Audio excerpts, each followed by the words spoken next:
주영진의 뉴스브리핑 정치 여담 야담 본격적으로 시작을 해보도록 하겠습니다. 오늘은 최재성 전 정무수석, 김재원 국민의힘 최고위원 함께합니다. 두 분 어서 오십시오. 안녕하세요. 자, 두 분과 먼저 함께 나눌 이야기, 아마 김재원 최고위원이 하실 말씀이 많을 것 같아요.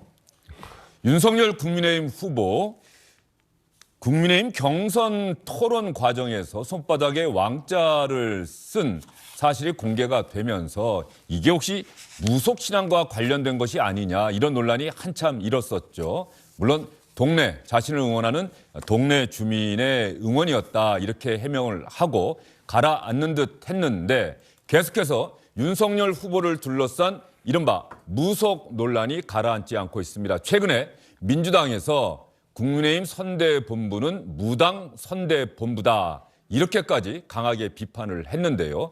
이런 무속 논란이 왜 일었는지, 무속 논란에 대해서 윤석열 후보는 어떻게 설명했는지 여러분과 함께 알아보도록 하겠습니다. 먼저 윤석열 후보가 이른바 무속 논란에 대해서 어제 오후에 했던 이야기 여러분과 함께 들어보겠습니다. 저는 무속인을 만난 적이 없고요. 제가 그 세계일보에 언급된 분은 우리 당 관계자 분께서 이분이 많이 응원하신다고 해서 인사를 한 적은 있습니다만은, 선거에는 원래 다양한 분들이 오잖아요. 그래서 저는 스님이라고 소개를 받았습니다. 네, 불교인이라고. 네. 배우자분과 같이 만나신 건 아니에요? 네, 그건 아니고요. 네. 자, 윤석열 후보의 해명 들어보셨어요? 세계일보가 어제 아침 조간신문에 단독으로 보도했던 내용인데, 저는 무속인을 만난 적이 없고요. 이분이 많이 응원하신다고 해서 인사를 한 적은 있지만 선거에는 원래 다양한 분들이 오지 않습니까? 저는 스님이라고 소개를 받았습니다. 불교인이라고. 부인 김건희 씨와 같이 만나신 건 아닙니까? 라고 물었더니 그건 아니고요. 그런데 최재성 전 수석님, 오늘 세계일보가 후속 보도까지 했었어요.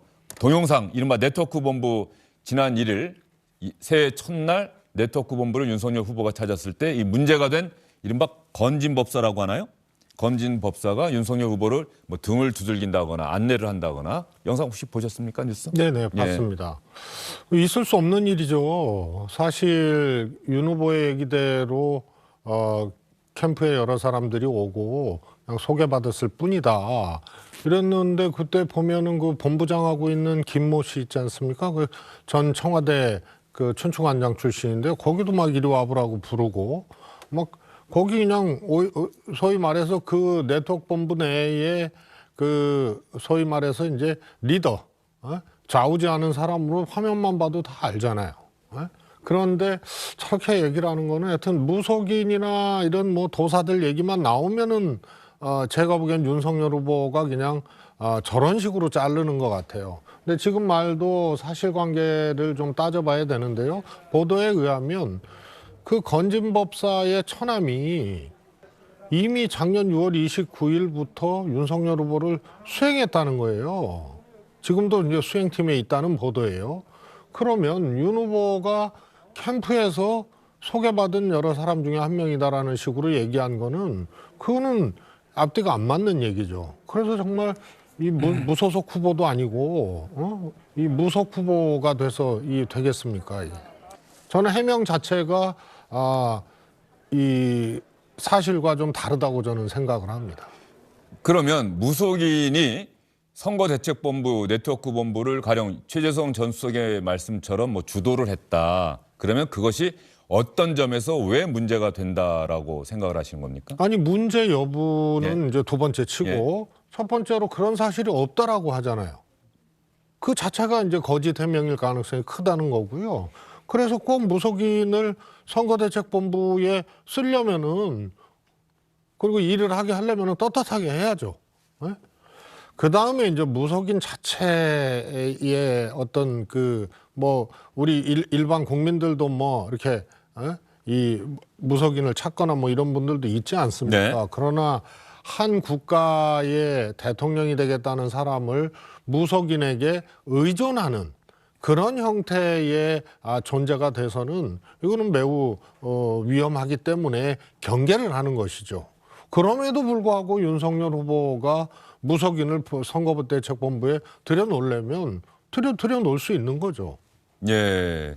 김재원 최고위원님, 이게 상당히 세계일보 보도 이후에 김건희 씨의 통화 내용 방송이 일요일 밤에 있었고, 이건 어쨌든 간에 뭐 국민의힘 쪽에서는 생각했던 것보다는 그렇게 문제가 되지 않을 것 같다는 판단을 하고 있는 것 같아요. 김건희 씨의 통화 내용은. 그런데 어제 아침 세계일보의 조간 보도, 오늘 후속 보도, 이 부분은 무속과 관련한 이야기가 왜 이렇게 윤석열 후보 주변에서는 자꾸 나오느냐. 이거 상당한 부담되는 것 아닙니까? 그런데 이제 예. 사실이 아니니까 뭐 사실이 부담... 아닙니까? 예, 그렇습니다. 아니 그분이 뭐 네트워크 본부가 못 하는지도 뭐 저는 뭐 크게 관심을 가져보지 않았는데 네. 아마 이제 조직 본부에서 뭐 한 부분을 담당하는 그런 분들인 것 같은데 이제 선거 때가 되면 조직을 만들어서 뭐 사람들 많이 그 영입을 하지 않습니까? 그래서 또 다른 지지자를 넓히고 하는 그런 단계인데 그조차 그분이 뭐 고문이라는 직함으로 있었다고 하지만 실제로 전혀 임명을 하거나 고문으로 위촉한 적이 없다고 하거든요. 그리고 이제 이 조직본부나 이런 쪽에는 사람들이 수시로 많이 오가는 것이죠. 네. 뭐 지지자들이 와서 뭐 인사하기도 하고 지지 의사 표시도 하고 그러는 곳이거든요. 후보자가 뭐 일정상 그 특히 1월 1일이면 신년회 겸해서 하던 그런 날이기 때문에 예컨대 뭐 어떤 사무실에 가면 거기 사람들이 많이 몰려와서 이제 이 후보자 옆에 서서 사진도 찍으려고 하고 인사도 하려고 하고 하는 과정에 또 뭐 어떤 사람이 와서 연세 좀 드신 분이 와서 후보자의 어깨를 두드릴 수도 있는 거고 그런 정도인데 지금 이것이 어떤 근거로 뭐 네트워크 본부의 고문인지도 모르겠고 그분이 윤석열 후보자와 어떤 관계도 없는데 마치 무슨 큰 관계가 있는 것처럼 계속 이야기를 하니 이게 원래 있는 거를 어떤 사실이 존재하는 것을 입증하는 건 쉽지만 존재하지 않는 것을 입증하기가 정말로 어려워요. 아니라고 해도 자꾸 뭐 이야기를 하니까. 입증 책임이 민주당 공격하는 민주당에 있다고 생각하세요? 아니면 그게 아니라고 하는 국민의힘 윤석열 선대위 본부에 있다고 생각하세요? 입증 책임이고 뭐고 아닌 것은 아닌 거거든요. 예를 들자면 우리가 이제 선거 때 되면 세계일보 보도 내용이 사실이 아니다 오보라는 말씀이세요? 그렇죠. 뭐 어떤 중간에 조금 무슨 그런 이야기를 하는 사람이 있었는지는 몰라도 언론이 너무 앞서가는 보도 또는 과장 보도를 하고 있는 것 아닌가 생각이 들어요. 제가 확인한 바로는 선거 때가 되면 뭐 임명장을 수십만 장 뿌리지 않습니까? 그렇게 뭐 임명장을 주고 우리 편이 되어 달라고 임명도 하고 하는데 수십만 장 뿌린 임명장의 대상들은 다 입력은 되어 있거든요. 근데 저분은 그 임명장을 보낸 대상에도 포함되어 있지 않대요. 그런데 무슨 고문이며 또 이제 저런 조직 자체에서 사진이 좀 찍혔다고 해서 그분이 다 뭐 중요한 역할을 한다고 이야기를 하면 그러면 사실 이 선거 운동 과정에 있는 후보자들의 활동 과정에 나타나는 수많은 사람이 다 가까운 사람이거든요. 저는 기본적으로 저것은 좀 근거가 전혀 없는 그런 과장 허위 보도라고 생각합니다. 그런데 말이죠. 잠시만요. 제가 질문 드려볼게요. 저도 뭐 그 선거 취재를 많이 했는데 후보나 또 뭐 당대표나 이러면 어떤 일정을 소화할 때 일반인들 또 지지자들 모여있는 자리에 가면은 누군가 저 사람은 이렇게 중요한 자리에 있는 분 같지는 않은데 어떤 분이 갑자기 와서 막 대표나 후보한테 친한 척하면서 손을 잡아 이끌고 인사도 시키고 그런 경우도 저도 많이 봤어요. 많이 봤지만 대개의 경우 그럴 경우에는 대표나 후보의 수행 비서들이 멈칫했다가 금방 제지를 하거든요. 그런데 이번에 세계일보 보도에 따른 그 영상이나 이런 걸 보면은 거의 제지가 없이 이분이 계속해서 뭐 안내를 한다든가 빨리 와서 사진 찍으라고 한다든가 이런 모습이 뭐 잠깐 나오는 게 아니라 그 동영상의 연속 장면으로 나온단 말이죠. 그게 특징이 이제 우리 윤석열 후보가 정치권에서 활동하신 분이 아니잖아요. 그러니까 이제 정치권에 있는 분들은 또 새로운 분이 오면 저 후보하고 좀 친한 사이인가 이렇게 오해를 하게 되고 반면에 또 윤석열 후보는 또 정치권 인사 중에 이런 중요한 사람이 있나 이렇게 해서 구분이 안 되는 경우가 상당히 있어요.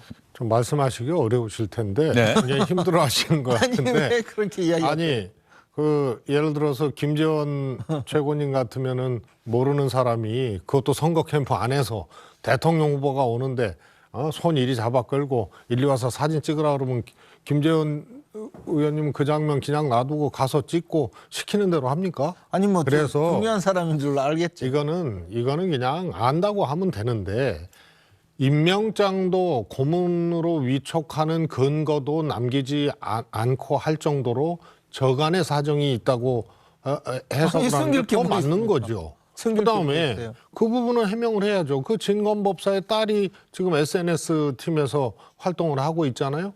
그리고 아까 얘기한 처남이 이미 작년 6월 29일부터 윤석열 후보 일정 수행팀이에요. 네? 그다음에 그 가세연이라고 아시잖아요. 네? 가세연. 네? 예, 예. 강용석 변호사가 바로 세로 연구소. 예. 예. 그 가세연의 김용호 씨가 연애부장이라고 지칭되죠. 지금 진건법사라는 사람에 대해서 지금 글을 올렸어요. 건진법사. 건진법사에 예. 대해서. 그래서 건진법사에 대해서 김건희 씨의 숙주한 세력이라고 얘기를 해요. 그리고 24명이 지금 활동을 하고 있고 윤석열 후보를 위해서라도 이거는 반드시 정리를 해야 된다. 이런 이제 글을 올렸습니다. 그리고 사진을 한 장 올렸어요. 머리 기른 사진을.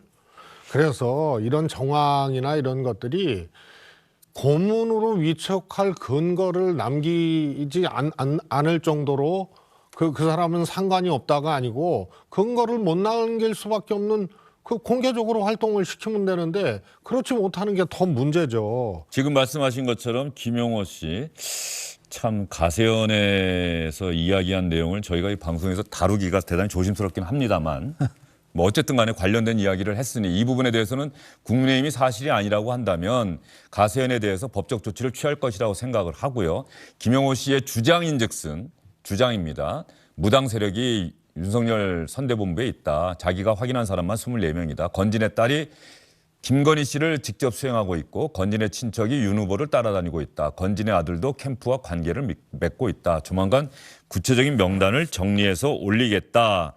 이 부분에 대해서는 사실이 아니라고 한다면 국민의힘이 최근에 뭐 MBC도 그렇고 서울의 소리도 법적 대응하고 고발했기 때문에 사실이 아니라고 한다면 가세연에 대해서도 국민의힘 측에서 법적 대응을 할 것이라고 보고요. 최재성 전 수석님 말씀하시던 중간이긴 합니다만 일단 송영길 대표와 윤호중 원내대표 이야기, 이 무속 논란과 관련해서 윤석열 후보 국민의힘에 대해서 어떠한 논리로 공격하고 있는지 한번 들어보도록 하겠습니다.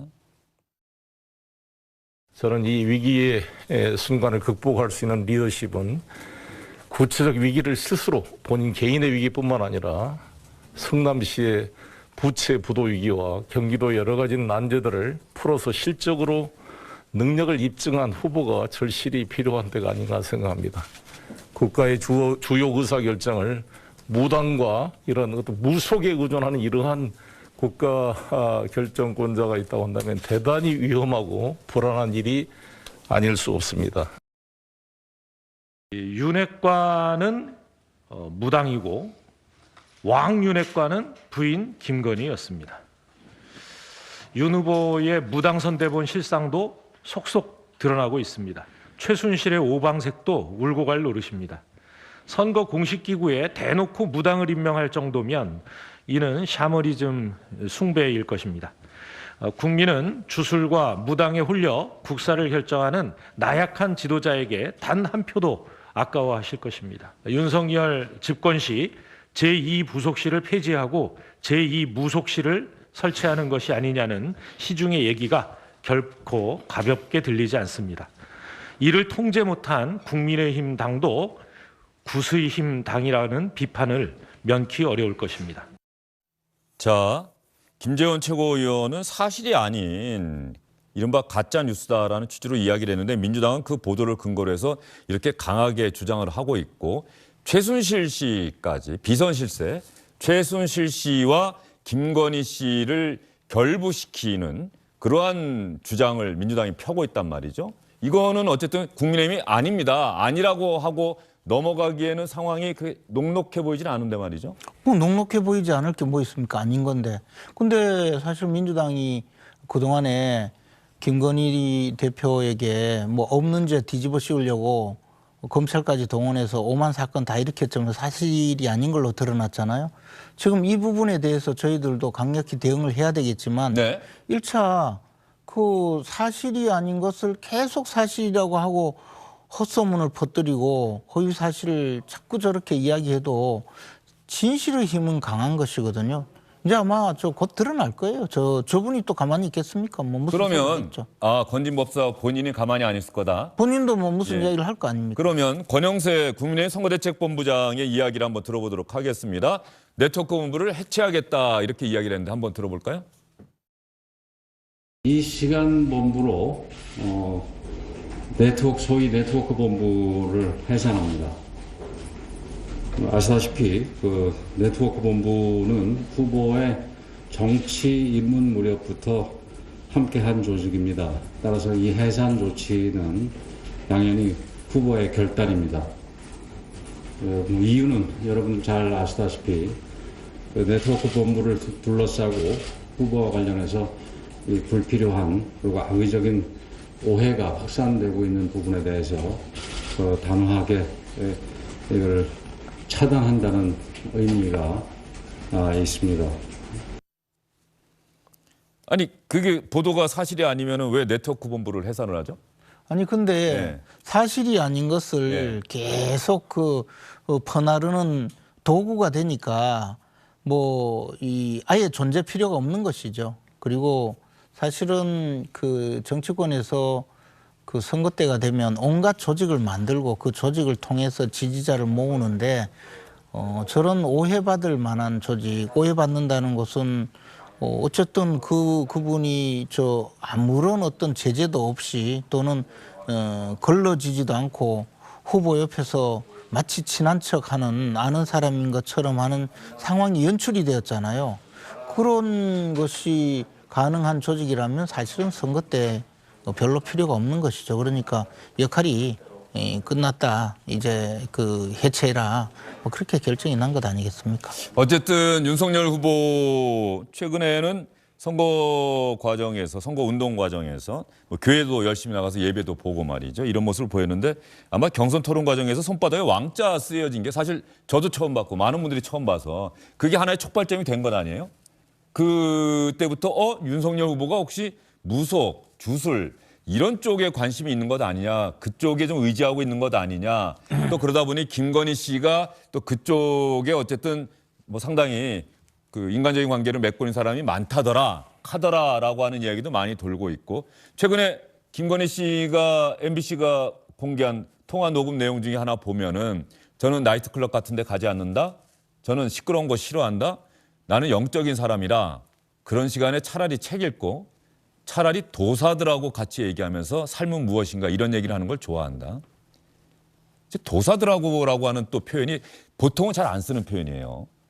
물론 저렇게 쓸 수도 있죠. 쓸 수도 있는데 저런 말 한마디 또 윤석열 후보의 손바닥의 왕자 또 이번에 세계일보의 보도 이런 것들은 김재원 최고위원은 그건 사실이 아닌데 저희가 더 이상 뭐라고 얘기를 합니까? 라고 얘기를 하는데 그런 것들이 층층이 좀 쌓여서 윤석열 후보에게 그런 이미지가 씌워지고 있는 것 아니냐. 이건 좀 심각하게 생각해야 되는 것 아닙니까? 이미지를 그런 식으로 씌우고 있죠. 사실 전부 사실이 아닌 것 또는 약간의 뭐 오해받을 근거를 가지고 이렇게 이제 뒤집어 씌운 거죠. 근데 오늘 언론 보도에 따르면 이재명 후보 캠프에는 아예 역술인이 직접 그 자리를 맡아서 하고 있다는 것 아닙니까? 일을 하고 있다는 거예요. 역술인이 직접 역할을 하는 그 캠프에서는 매일 점을 쳐서 일을 하시는 건지 모르겠지만 지금 이재명 후보 캠프에서 역술인이 직접 보직을 맡아서 일을 하고 있는 것과 윤석열 후보가 뭐 역술인, 무속인이 친하다, 뭐 역술인이 등장했다 하는 그 내용과는 전혀 또 급이 달라요. 그냥 좀 사적으로 찾아가서 뭐 이야기를 했었다. 그런데 요즘은 뭐 만나지 않는다. 또는 저분같이 뭐 건진인가 뭔가 하는 분이 와서 1월 1일 날 후보가 그 후보가 방문한 사무실에 와서 얼쩡거리면서 후보 옆에서 사진도 찍게 하고 해서 그것이 지금 오해받는 것.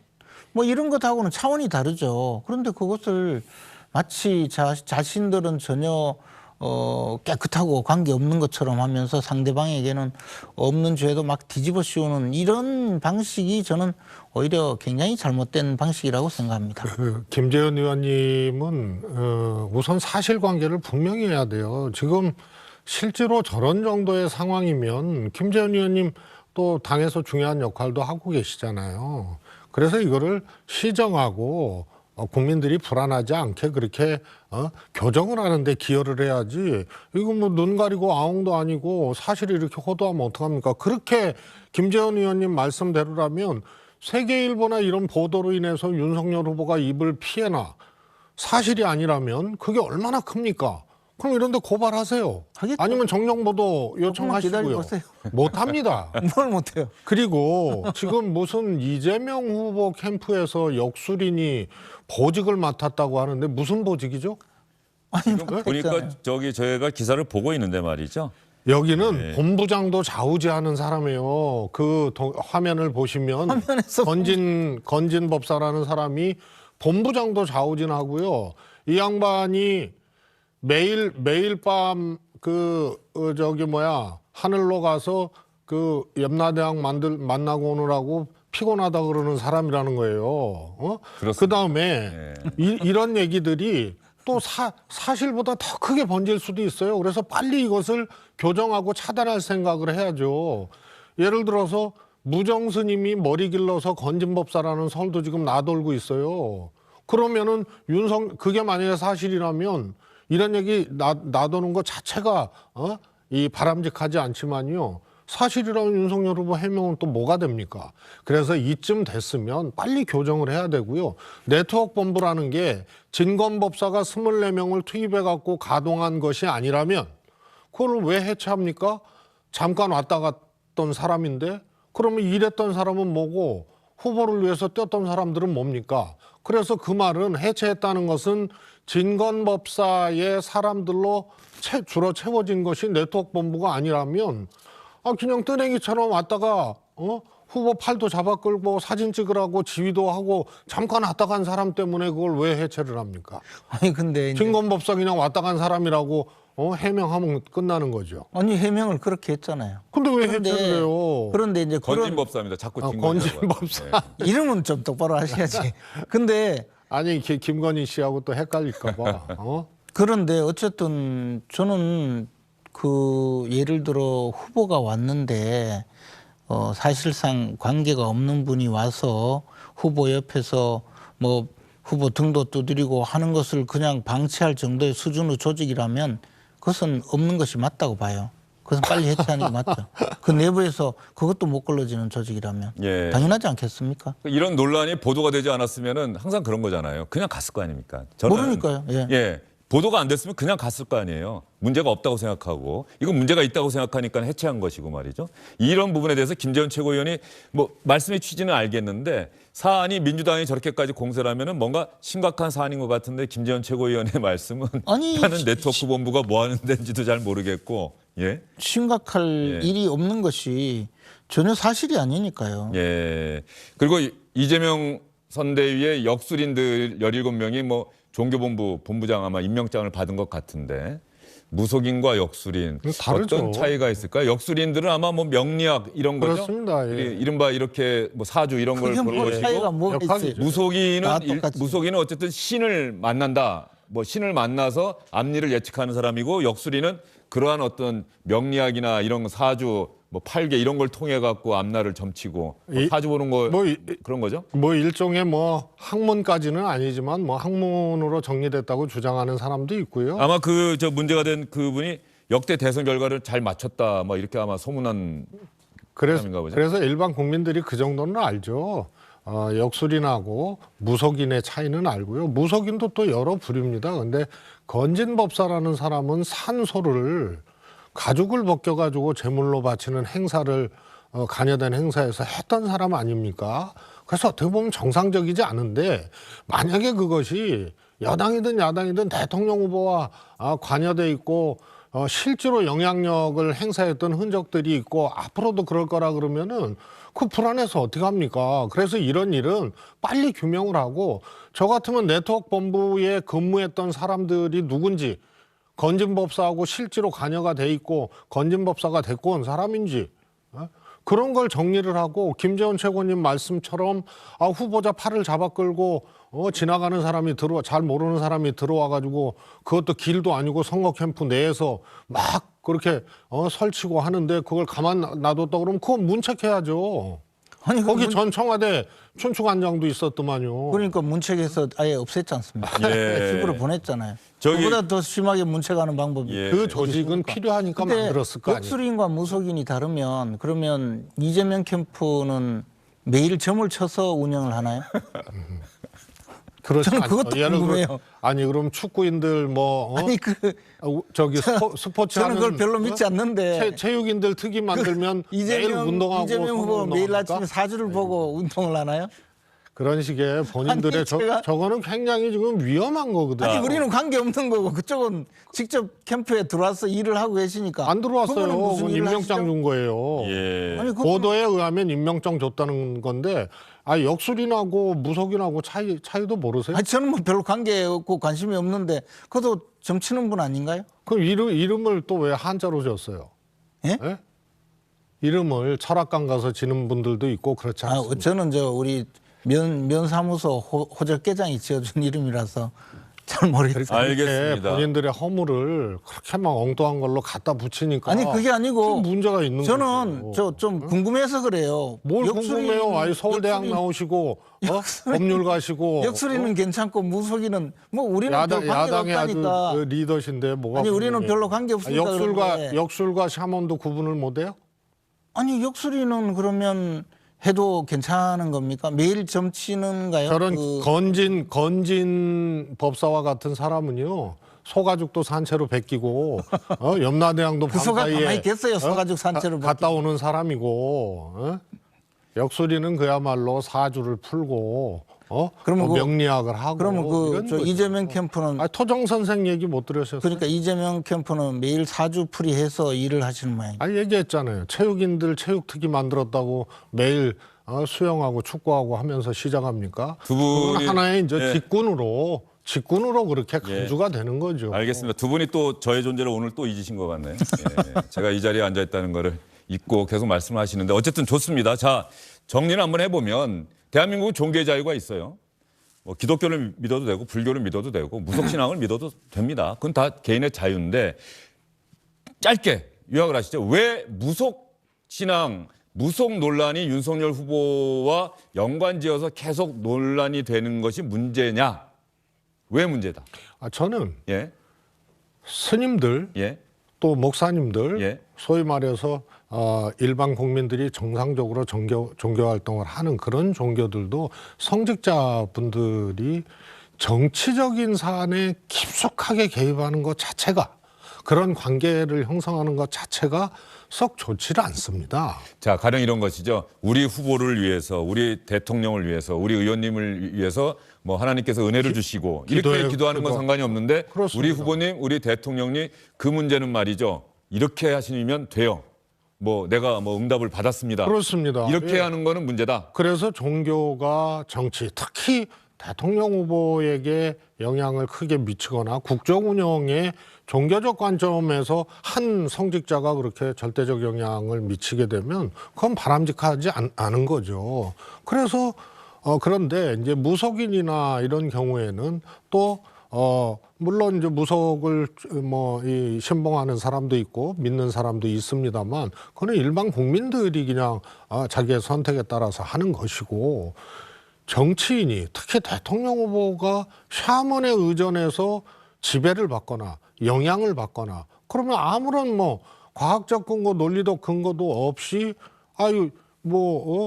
저 마고 할머니가 계시했다 그러고 마고 할머니가 나타나서 이렇게 얘기했다 그러고 이런 비논리적이고 비과학적으로 한 나라의 대통령을 영향을 미치게 된다면 국민들은 뭐가 되고 대한민국은 뭐가 됩니까? 그래서 정상적인 종교든 또 샤먼처럼 근거나 이런 것들이 박약한 종교든 간에 정치인에게 과도하게 정치적 영향을 미치는 관계는 맞지 않다는 겁니다. 네.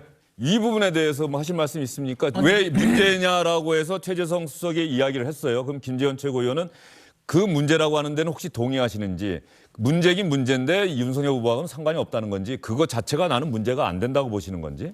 저는 이제 제가 아는 한도에서 윤석열 후보가 무속인과 무슨 교류가 있다든가 또는 영향을 받는다든가 저는 그런 근거라도 있나요? 예를 들어 뭐 호기심에 만나볼 수는 있겠죠. 또 이야기 들어보면 또 뭐 괜찮은 지혜도 있고 이래서 그분들과 대화할 수도 있을 거예요. 저는 그런 사실조차 알지 못하고 스스로가 관계가 없다잖아요. 특히 건진이라는 분은 자기는 모른다잖아요.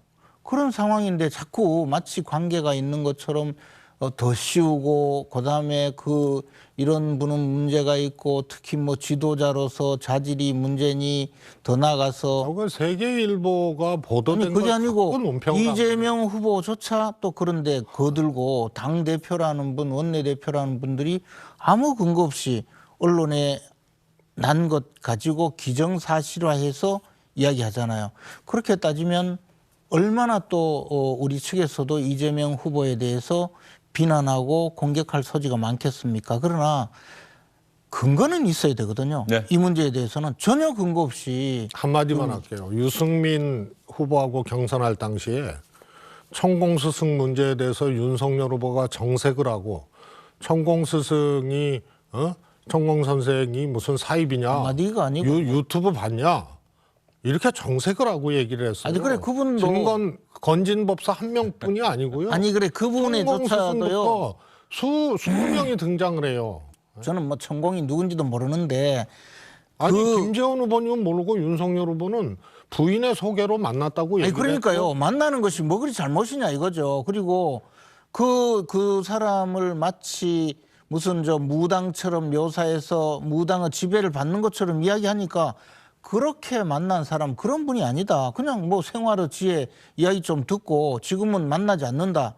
그것이 전부 다인데 마치 지금 말씀하시듯이 뭐 영적 세계의 지배를 받는 것처럼 이야기를 자꾸 하고 그걸 가지고 뭐 국가 운영도 잘못할 것 같고 이렇게 말씀하시는 것은 지나칠 뿐만 아니라 아예 이것은 저 모략에 가깝다 그런 이야기를. 알겠습니다. 자, 주영진의 뉴스 브리핑, 주영진의 소통 창구, 주소창. 일단 저희가 준비한 필라 보고 제가 예고 말씀을 한번 드리도록 하겠습니다.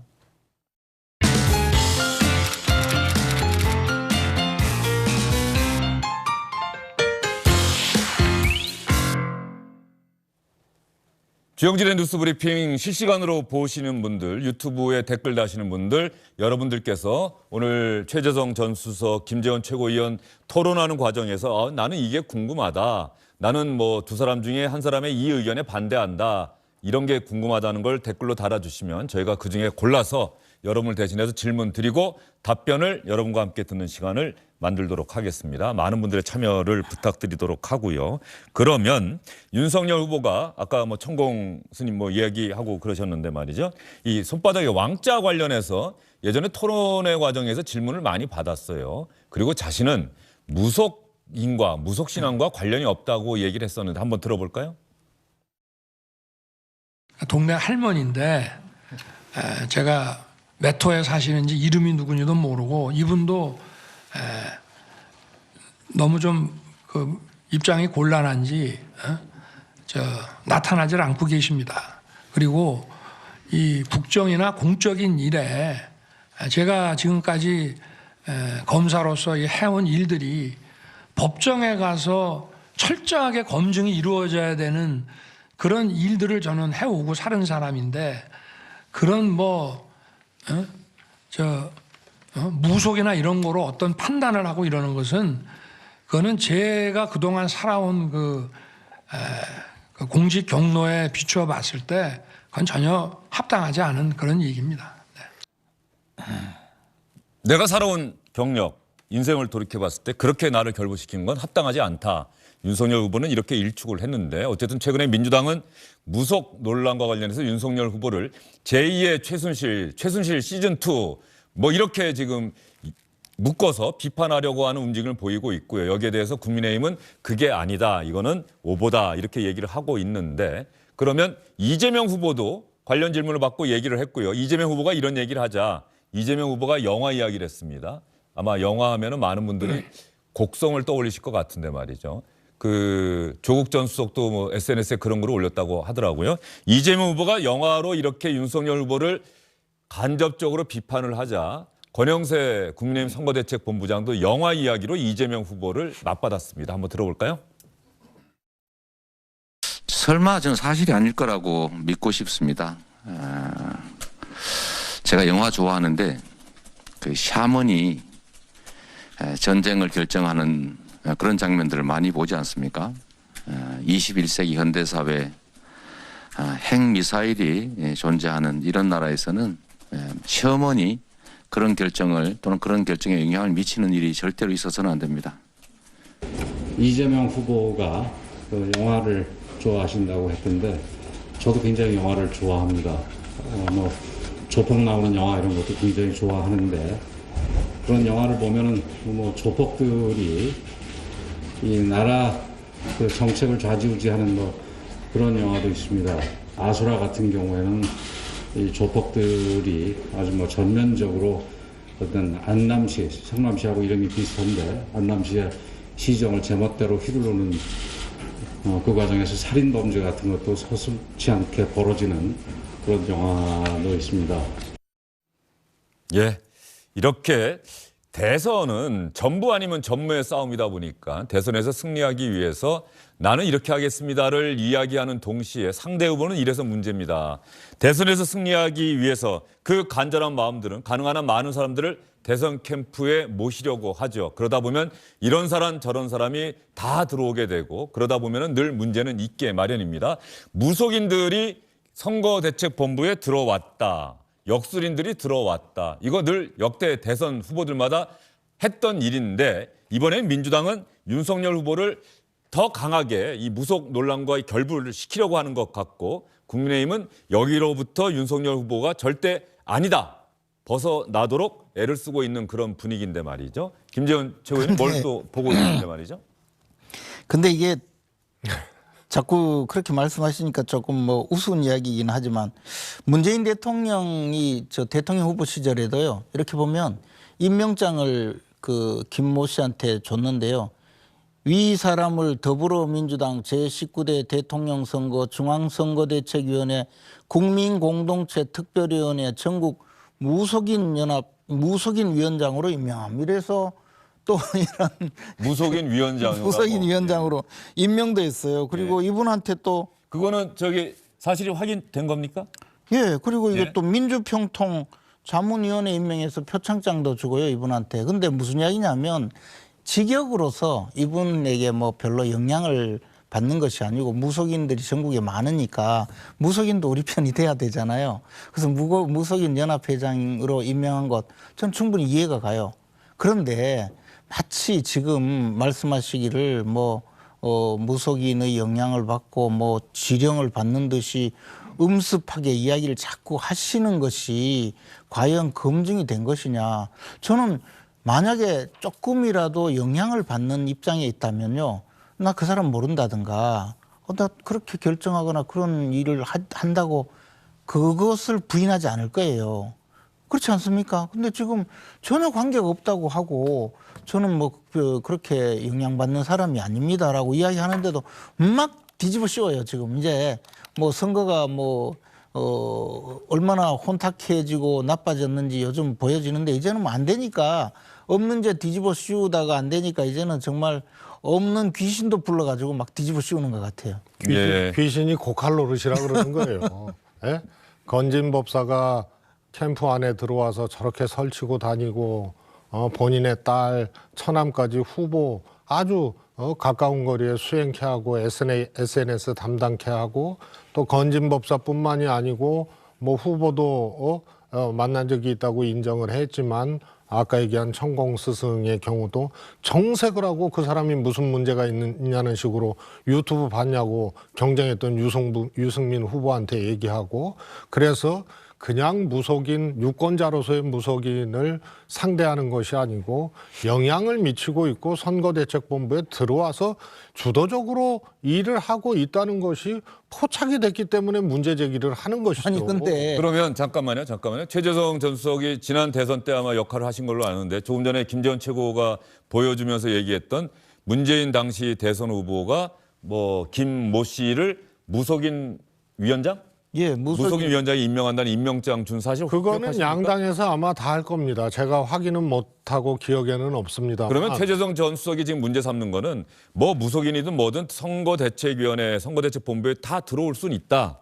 그런데 이 사람이 뭔가 주도를 한다거나 후보에게 엄청난 영향을 미친다거나 이런 게 문제다라는 말씀입니까? 그런 것도 문제고요. 예를 들어서 무속인 협회나 또 무속인 또 뭐 역술인도 마찬가지지만요.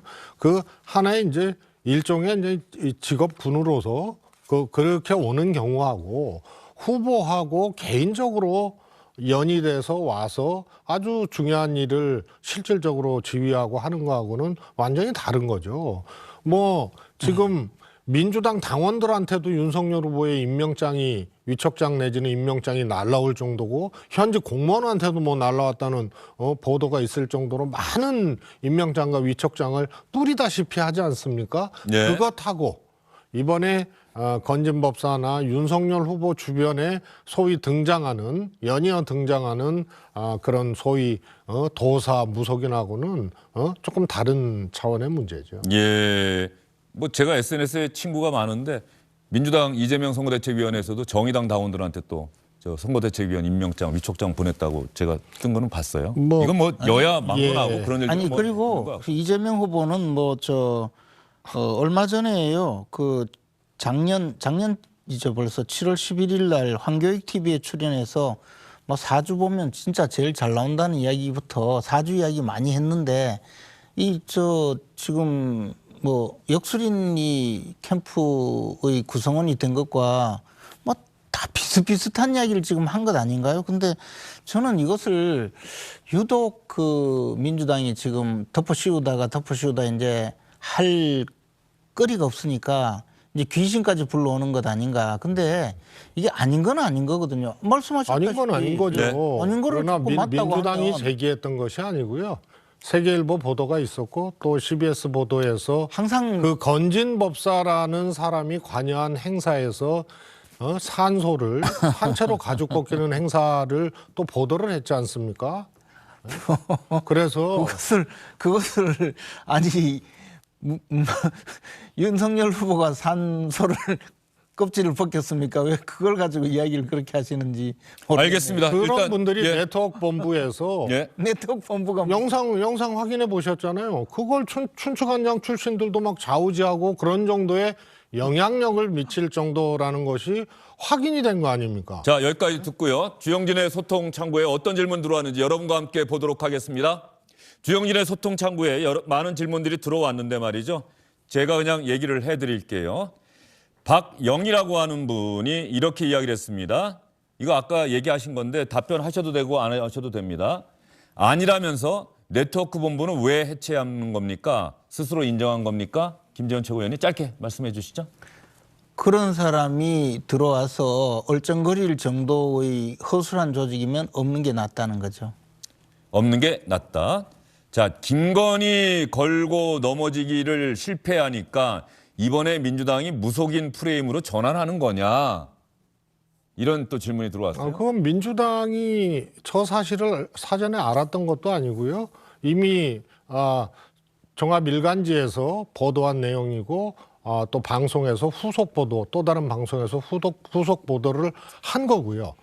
그리고 이번 건진법사 보도 단건이 아니고 계속 연이어서 이 문제가 나왔지 않습니까? 그래서 제기하는 문제입니다. 역술이랑 무속이랑 다를 게 뭔가 조진아님의 이거 항상 저희가 아이디하고 그럴 때 좀 조심스럽긴 한데 말이죠. 영어로 그렇게 해주셨고요. 이걸 걸고 넘어질 일인가라고 얘기하는데 어느 분이 답변하시겠습니까? 역술과 무속. 아니, 걸고 넘어질 일이 아닌데 그동안에 사실 이제 민주당에서는 윤석열 후보를 이제 그 검찰, 공수처 이런 수사기관을 동원해서 윤석열 후보에게 뭐 무슨 고발 사주니 뭐 또 윤우진 세무서장 사건이니 하면서 계속 그 없는 죄를 뒤집어 씌우려고 노력을 했거든요. 그런데 결국은 그게 다 무혐의 처분이 되고 말았어요. 그리고 또 김건희 대표에 대해서는 계속적으로 무슨 주가 조작이니 뭐 후원금을 받았니 하면서 또 검찰을 1년 뭐 8개월, 10개월씩 내세워서 앞제비로 내세워서 또 없는 죄를 뒤집어 씌우려다가 결국은 그것도 지금 안 됐거든요. 죄가 없으니까. 그러니까 이제 그 다음에 또 다른 친여 그 매체와 함께 지금 녹취록 파일을 공개해서 이 선거에서 크게 도움을 받으려다가 제가 봐서 그게 그렇게 도움이 안 되는지 이제는 또 지금 이 무속인이라고 하면서 지금 이 문제를 가지고 걸고 넘어지고 있거든요. 그런데 가만히 생각해 보면 항상 그 패턴이 비슷해요. 어떤 매체를 동원하거나 또는 권력기관을 동원해서 시작을 하지 민주당이 스스로 나서지는 않아요. 네. 매체에 아마 자료를 또 민주당이 줄 수 있고 그렇지 않겠습니까? 그런데 이런 방식의 선거가 도대체 우리나라의 민주주의를 얼마나 후퇴시키고 국민들의 이 선택권 내지 국민들이 자신의 주권을 행사하는데 얼마나 많은 방해를 하는지 이것은 정말 반민주주의적이고요. 국민 주권에 대한 심대한 침해 행위라고 생각을 합니다. 더군다나 없는 사실을 마치 있는 듯이 계속 끊임없이 국민들이 이제 더 이상 다른 생각을 못 하도록 마취가 될 때까지 이렇게 막 떠들어대는 것 자체가 저는 이 민주당이 특기이기는 하지만 이 민주주의 자체를 송두리째 뿌리채 지금 흔들고 있는 것 아닌가. 그래서 이런 행위는 이제 우리나라 선거판에서는 꼭 없어져야 된다고 생각합니다. 예, 알겠습니다. 오늘 뭐 최재성 전 수석이 워낙 말씀 많이 하시기 때문에 여기까지 일단 듣도록 하겠습니다. 이 부분은 어떻게 정리가 될지 과연 무속인과 연관된 이 논란으로부터 윤석열 후보 뭐 사실이 아니라면 사실이 아니라는 걸 분명히 보여주고 민주당으로부터 어떤 사과를 받을 것인지 아니면 민주당의 공격에 대해서 네트워크 본부 해체라고 하는 이 답 이거 말고는 특별히 더 할 건 없는 건지 앞으로 좀 상황을 지켜보도록 하겠습니다. 이거는 좀 사실 확인을 분명히 해야 될 것 같아요. 세계일보 보도는 내부의 제보고 또 그 보도를 보면은 국민의힘 네트워크 본부 관계자의 인터뷰도 땄거든요. 네. 그래서 이것을 민주당이 했다라고 얘기를 하는 것 자체가 국민의힘 선대위 내부 단속을 잘하세요. 거기서 나온 얘기고 인터뷰까지 딴 사실입니다. 알겠습니다. 이 이야기는 이쯤 하도록 하고요. 어쨌든 간에 무속과 관련된 논란은 또 시청자 여러분들께서 상당히 중요하게 생각하는 하나의 판단 근거가 될 수 있기 때문에 저희가 상대적으로 긴 시간을 할애해서 이 이야기를 해봤고요. 이번에는 민주당 이야기를 좀 해보도록 하겠습니다. 민주당이 오늘 인재를 영입했습니다라고 발표를 했어요. 어떤 인재를 영입하길래 대표까지 참여를 해서 크게 의미를 부여했을까요? 저희가 준비한 영상 보시죠.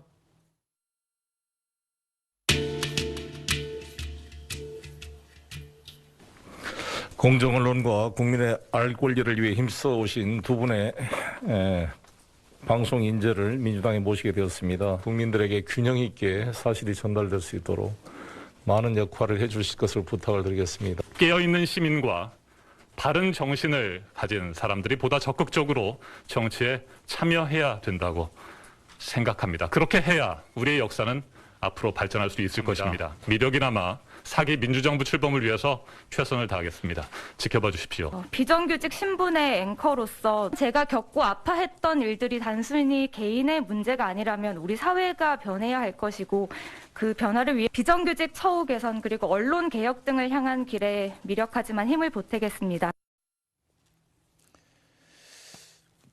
사실상 현직 방송 앵커라고 해도 되겠어요. 지난주까지 불과 얼마 전까지 방송을 했다고 하고 사표를 낸 지가 얼마 안 됐다고 하는데 저 두 사람 방송 앵커 하면은 텔레비전에 나오긴 합니다만 아주 지명도가 높다거나 그런 두 앵커는 아닌 것 같은데 선대위에서 저 두 사람 영입을 해서 공보단 대변인 또 미디어 센터장과 부센터장 시키면서 상당히 중책을 맡겼더라고요. 우선은 뭐 지명도가 있든 예. 없든 간에 얼마 전까지 실제로 방송을 진행했던 두 분을 꼭 영입했어야 되느냐, 이 문제에 대해서는 저는 개인적으로 바람직하지 않다고 생각합니다. 예. 그리고 이것이 만약에 또 송영길 대표까지 직접 나서서 저렇게 얘기를 하셨는데 송 대표가 만약에 저걸 나서서 저렇게 했다면 저것도 또 바람직하지 못한 것이다, 이렇게 생각하고요. 아마 설명은 백혜련 의원이 뭐 인재 영입단 하고 있는 모양이죠. 백혜련 의원 뭐 인재 아무튼 영입단에. 그리고 대표가 저렇게 직접 안내를 하고 소개까지 했는데요. 저는 이 문제뿐만이 아니고요. 윤석열 후보가 검찰총장 사퇴하고 바로 3개월 후에 대선 직행했거든요. 이런 게 왜 문제냐 하면은 앵커는 앵커로서 민주당의 뒤에 뭐 미리 제안을 받았든 나중에 받았든 그런 것들이 현직이 바로 정치권에 들어오게 되면 방송의 이제 편파성이라든가 자기 개인의 어떤 지향이나 성향들이 또 이 객관성을 유지해야 될 방송에 투영되는 수가 있지 않습니까? 그렇고 공무원이나 뭐 검찰도 마찬가지죠. 최재형 감사원장, 윤석열 총장 전부 다 현직을 그냥 그만두고 바로 대선 직행한 거, 이런 거 전부 바람직하지 않다고 봅니다. 예, 실제로 JTBC와 YTN 앵커가 민주당 이재명 선대위에 합류를 했는데 말이죠. 해당 언론사 노조는 강하게 반발을 했습니다. 저희가 준비한 화면 보면서 여러분께 설명을 드리도록 할게요. JTBC, 언론인으로서의 양심과 윤리를 내버리고 권력을 쫓는 모습에서 이미 그 신뢰는 무너졌다. 우리는 이 전 기자에 대해 선배라는 호칭을 거부한다. 우리는 정치인 이정원을 끝까지 감시할 것이다. YTN, 공정방송을 위해 묵묵하게 자신의 역할을 다하고 있는 옛 동료들에 대한 모욕이다. 민주당도 공정하고 정의로운 정치 행위인지 자문해보라.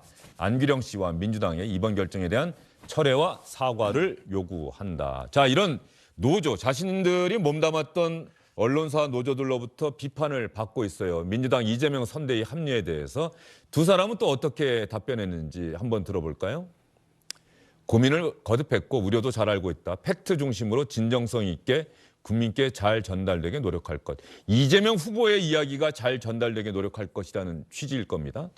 뉴스를 진행하며 개인적 목적을 가진 적은 없다. 공정방송 위에 노력하는 구성원들을 폄훼하는 것이다.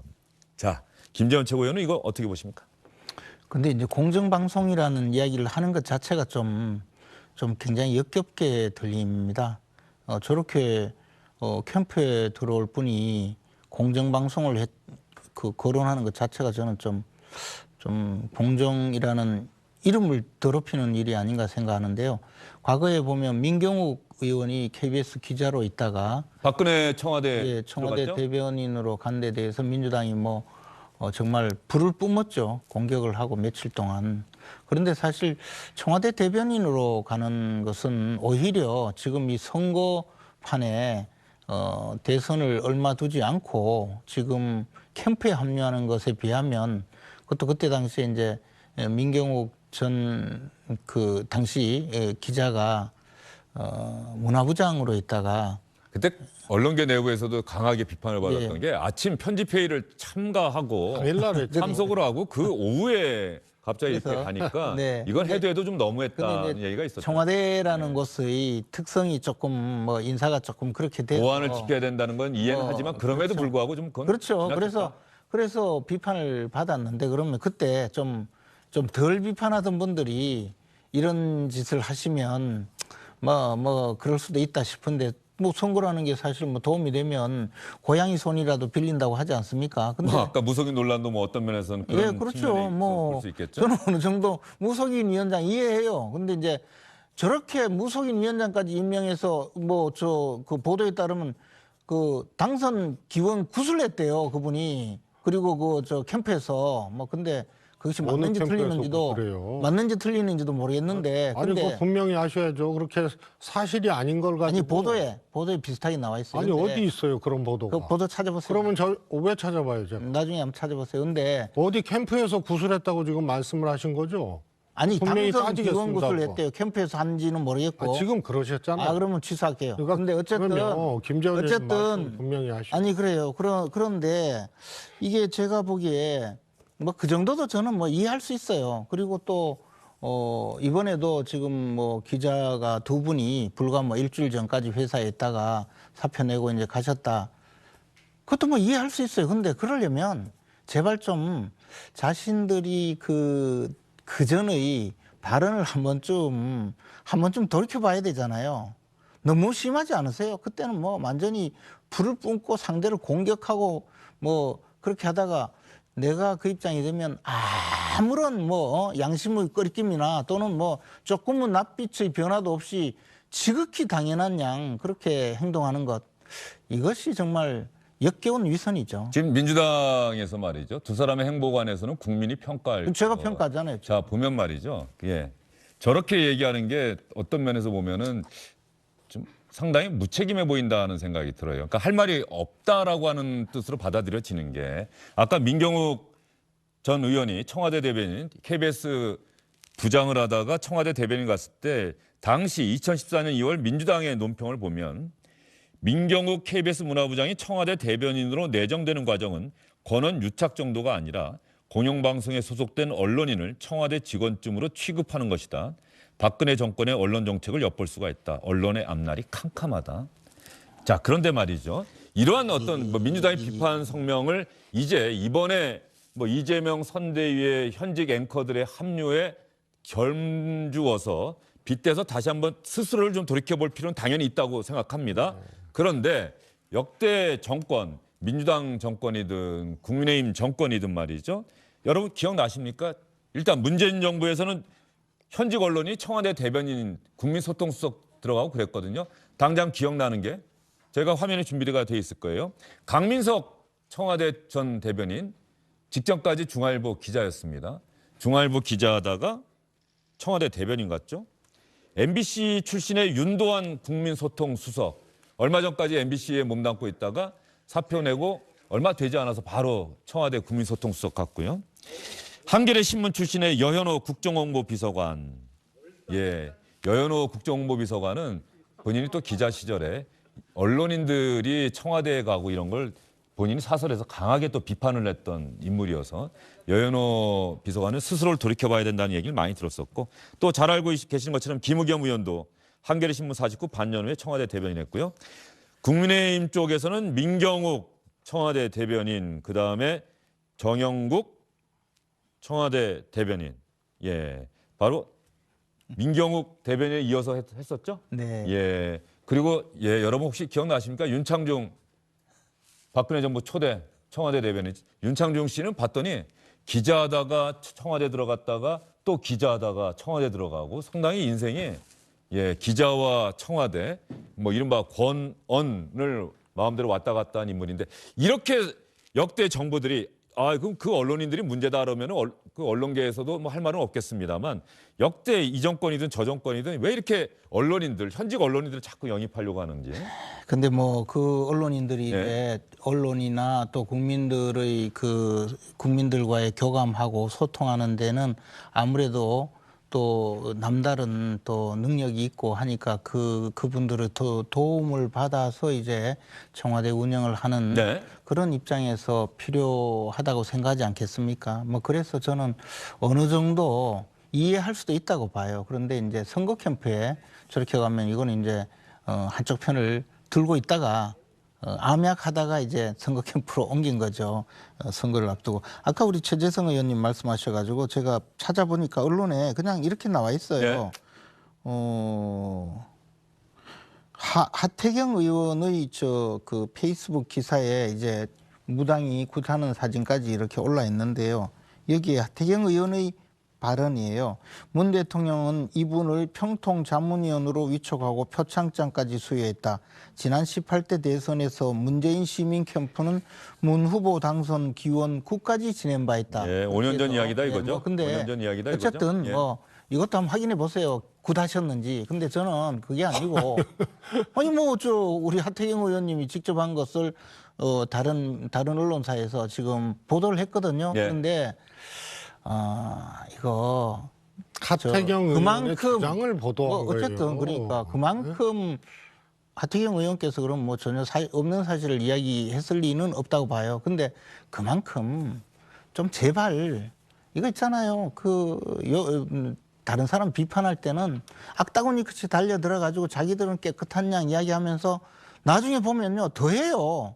그리고는 전혀 양심의 가책은커녕 조금은 부끄러움도 없어요. 그리고는 마치 자신들은 무슨 거대한 진실 공동체처럼 행세하고 그러면서도 또 상대방의 눈 속에 티끌은 잘 찾아내요. 그리고 선거 때마다 되면 무슨 생태탕이다 뭐 온갖 이야기를 다 하다가 결론은 아무것도 없으면요 또 딴 걸 뒤집어 씌워요.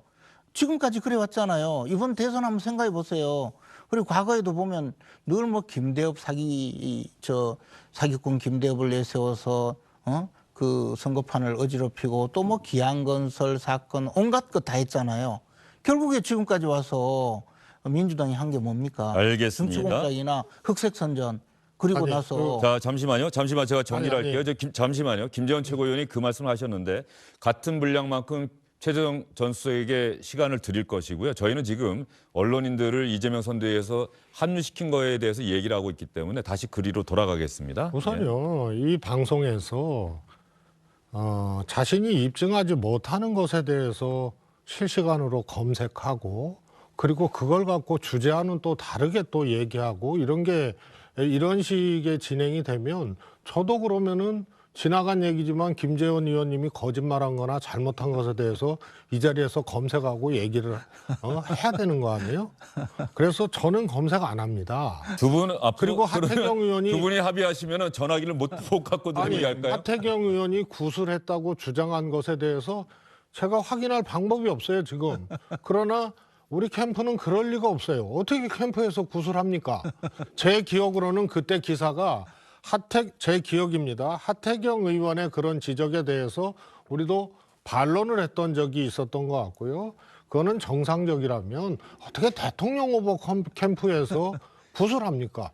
특정 종교, 불교나 기독교에 대해서 각각의 종교의식을 하는 것도 사실은 안 하거든요. 그래서 저런 식으로 아주 저건 비열한 거거든요. 뭐가 비열해?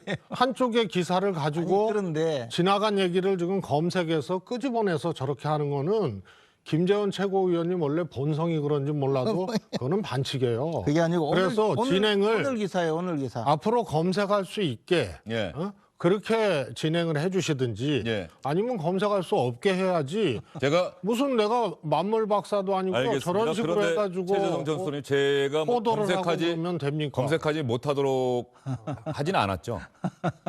제가 물론입니다. 휴대전화를 갖고 진행상 들어오시냐 안 갖고 들어오시냐는 본인들의 지금 그게 아니고 조금 어디 그런데 저작거리에 그냥 막 나가는 사람도 저런 식으로 안 하죠. 어떻게 토론해서요? 한쪽에서는 컴퓨터 갖고 검색하면서 하고 아니 그게 아니고 이게 지금 무슨 짓입니까 그게? 방금 뜬 기사예요. 자꾸 그렇게 너무 이야기하지 마시고 방금 뜬 기사라고요. 그리고 그러니까 왜 그런 저는 식으로 이야기가 뭐냐 하면 자신들은 이렇게 조그만한 상대방의 티끌만한 잘못도 용서하지 않고 물고 뜯고 하면서 왜 자신들의 이 큰 잘못은 그렇게 부끄러워하지 않느냐는 거죠. 지금 우리 기자를 그 선거 캠프에 불러들여서 저렇게 환대하고 소개하는 것도 마찬가지예요. 아니 저는 그거 문제가 있다고 얘기를 했잖아요. 그러면 그 토론을 하셔야죠. 아니 그 토론 하잖아요. 그런데 과거에 그 토론 도중에 저런 식으로 제가 이야기하잖아요. 기사 검색해갖고 얘기를 하면 자 이제 그 이야기는 그만하도록 과거에 기자를 하세요. 자 잠시만요. 그 이야기는 이제 그만하도록 하고요. 다시 지금 언론인들의 이재명 선대위 합류 얘기를 자연스럽게 김재원 최고위원이 하셨으니까 다시 이전 이야기는 돌아가지 마시고요. 일단 뭐 두 분도 기자들 많이 알고 있고 또 방송사 신문사에서 일하고 있는 간부들도 많이 알고 계실 텐데 말이죠.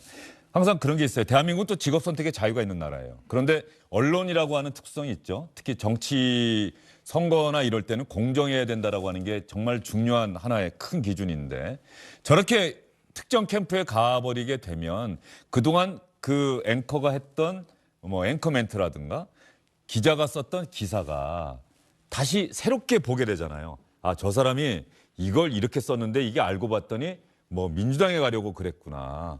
그러니까 이 문제를 해결하기 위해서는 도대체 어떻게 해야 될까? 당연히 언론사 스스로가 뭐 뚜렷한 기준을 만드는 것 대단히 중요해 보이고요.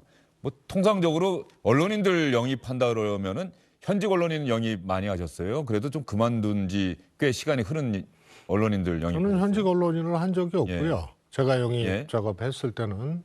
그래서 예를 들어서 본인이 출마를 한다 직접. 그러면은 사표를 내고 일정 기간 지난 다음에 할 수가 있어요.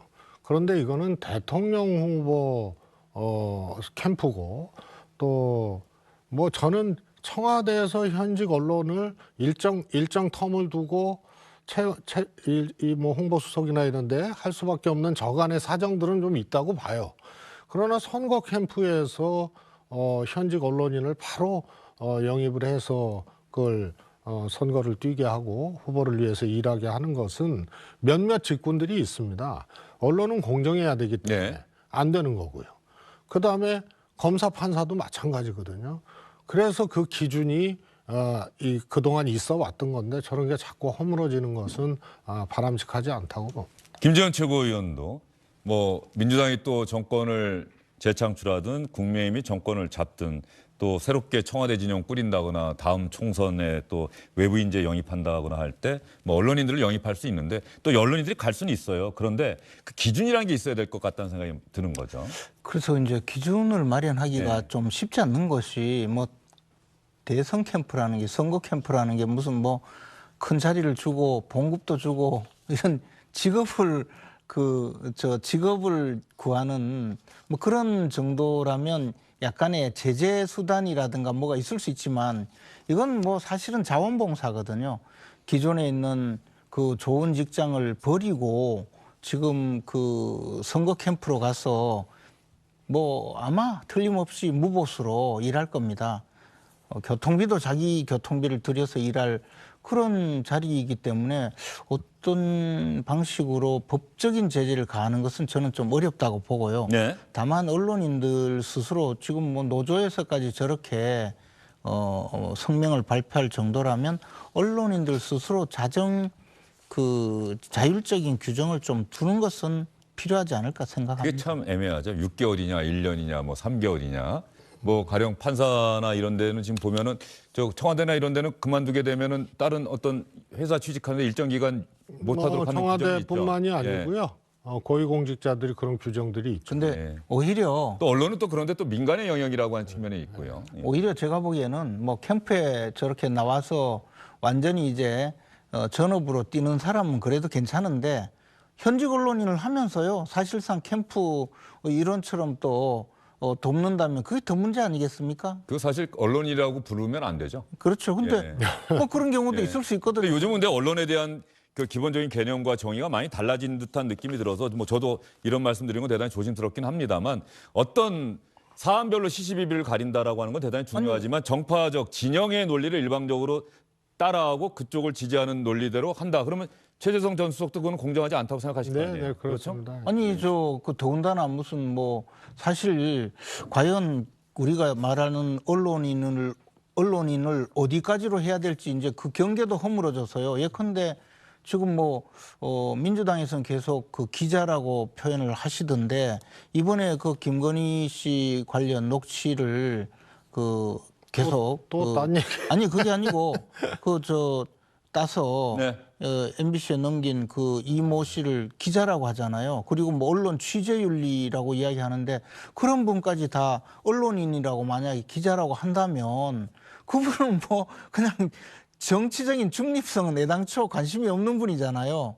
그렇기 때문에 이제 과연 뭐 언론인을 어디까지로 봐야 될지 그 언론인들의 정치적 중립성 내지 공정성을 어디까지 요구해야 될지도 저는 이제는 뭐 잘 모르겠어요. 그러니까 정말 저 기성 언론에서 그런 점을 조금 잘 좀 이제 정리를 해주시는 것이 좋지 않을까 생각이 듭니다. 예, 어쨌든 언론인들, 특히 현직 언론인들, 뭐 그만둔 전직 언론인들이 일정 시점을 두고 특정 캠프에 간다고 하면은 이렇게까지 비판의 성명이 나오지는 않을 텐데 말이죠. 어쨌든 현직 언론인이 특정 선거대책위원회에 합류를 했다 그러면 과연 정론직피를 했었느냐라고 하는 의심을 받을 수밖에 없다는 점, 저도 방송 프로그램을 진행하는 입장에서 이 문제는 다시 한번 좀 생각해 보게 하는 그런 일이었습니다. 그리고 또 하나는 정치권이 항상 여와 야가 입장을 바꾸게 되면, 서 있는 자리가 달라지면 그때는 틀리고 지금은 맞다. 이거 언제쯤 그만 볼 수 있을지 정말 안 그랬으면 좋겠다는 생각이 들어요. 예, 알겠습니다. 그러면 유력 대선 후보들이 한자리에 모인 영상이 들어와서 여러분과 함께 보고 나서 최근에 발표된 SBS 어제 여론조사 결과 여러분과 함께 공유해 보도록 하겠습니다.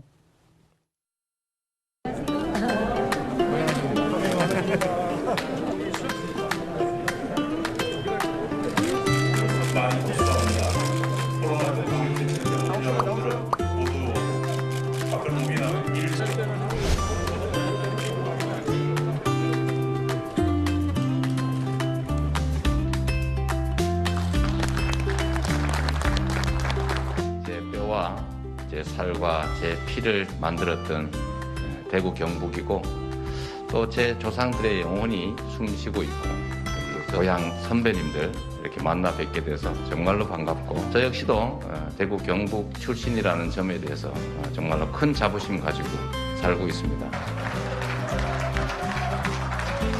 아까 우리 이재명 후보님 나오셨을 때 보다 박수를 너무 크게 쳐주시니까 좀 송구합니다. 저희 시조께서 경주에서 30년간 대도독을 지내셨고, 대구에서 3차례 근무를 하면서 이 지역에 대한 애정이 좀 남다릅니다. 저희 집안 뿌리가 경북 영주시 순흥면입니다. 집안 어르신들께 인사드리러 기회 있을 때마다 찾아뵙고 있습니다. 또 대구는 제 아내와 함께 두 사람이 목숨 걸고 코로나19와 사투를 벌인 곳입니다. 제게 정말로 각별한 곳이다. 그런 말씀 드리고 싶습니다. 어제 저 자리가 아마 대구 경북 지역, 서울 지역 신년 할애였습니까? 김재원 최고위원도 가셨겠네요? 예, 뭐 잠시 인사드리러 갔습니다. 대구 경북이면은 어쨌든 전통적으로 국민의힘이 강세를 보이는 지역인데, 또 이재명 후보가 또 고향이 경북 안동이어서 이재명 후보도 가서 또 세 후보가 다 한복을 입고 또 참석한 점도 대단히 특이합니다. 예. 신년 할애여서 그랬던 것 같은데 말이죠. 대구 경북 지역 표심에 호소하는 세 후보의 이야기 여러분 들어보셨고요. 심상정 정의당 후보가 새롭게 신발끈을 고쳐 묶고 출발하겠다 이야기를 했는데, 심상정 후보의 각오, 다시 출발하는 그 각오의 이야기도 다시 한번 들어보도록 하겠습니다. 남 탓하지 않겠습니다. 저 심상정은 불평등의 사회를 만들어 온 정치의 일부입니다. 무한 책임을 느낍니다. 선거제도 개혁에 모든 것을 쏟아부었습니다. 성공하지 못했습니다. 그리고 그 과정에서 진보 정치의 가치와 원칙이 크게 흔들렸습니다. 뼈아픈 저의 오판에 대해 겸허하게 인정합니다. 저의 마지막 소임을 끝까지 완수하겠습니다. 저 심상정 지지해 주십시오. 감사합니다. 심상정 후보의 목소리와 표정에서 상당히 고심했던 흔적을 읽을 수가 있을 것 같습니다. 어제 SBS 8시 뉴스에 나간 여론조사 결과 한번 전체적으로 간략하게 한번 볼까요? 이재명 32.9, 윤석열 31.6, 심상정 2.7, 안철수 12.7. SBS가 넥스트 리서치에 의뢰를 해서 지난 15일과 16일 이틀 동안 조사한 것이고요. 자세한 여론조사 결과는 중앙선거여론조사심의위원회 홈페이지를 보시면 됩니다. 이재명 후보는 소폭 하락했고, 윤석열 후보는 상대적으로 많이 올랐습니다. 그리고 역시 안철수 후보도 많이 올랐고요. 심상정 후보는 계속해서 하락세를 보이고 있습니다. 넥스리서치 지역별로 보지 않고 연령별이군요. 20대에서는 윤석열 30.4, 안철수 16.8, 이재명 10.7, 30대 이재명 24.7, 윤석열 23.1, 안철수 20.1. 예, 알겠습니다. 자, 연령별 지지도 뭐 푸른색이 이재명, 붉은색이 윤석열. 12월과 1월, 왼쪽이 12월, 오른쪽이 1월이네요. 이렇게 20대에서는 윤석열 후보가 크게 올라서 역전을 시켰다. 30대에서는 이재명 후보 크게 떨어졌고 윤석열 후보는 소폭 떨어졌다. 뭐 이런 변화를 여러분 좀 읽어보실 수가 있습니다. 이런 여론조사의 흐름, 어쨌든 간에 지난 일요일에 있었던 김건희 씨의 통화 녹음 내용 방송이 이런 여론의 흐름에 어떤 영향을 줄 것인가. 어제 나온 여론조사 전문가들은 윤석열 후보에게 찰과상은 될 것이다. 이렇게 전망을 했거든요. 최재성 전 수석은 어떻게 보십니까? 아주 짧게 말씀해 주시죠.